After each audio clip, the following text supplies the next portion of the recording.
Okay, tapos na tayong magbuhos dahil alas 5 na. Tayo ay maglilipat ulit ng lupa. Ayan, napilipat ko na kay parang Renz yung lupa. Dahil tapos na tayo rito sa sambusan. Lipat na naman dito para bukas ikakasa na lang yung ready mix. Palipat din kay parang Renz yan. Yan yung ating binuhusan. Nandun sa dulo. Nandun sa dulo na yun. Saka nga dito sa dulo na to. Yun. Okay, lilipat tayo.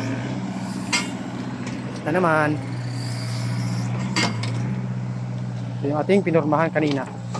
Habang sila nagbubuhos, tayo ay nagpuporma. Ito yung kasunod na titry natin bukas. Pinormahan ko na ito. Grabe.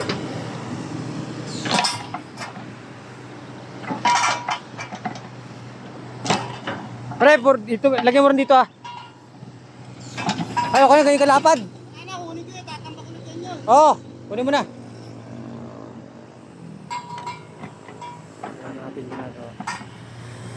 Ito na ang bubusan bukas. Naman, hanggang dito sa dulo. Ay, ako naman ay magpupuro naman doon, mag-isa doon sa dulo. Okay.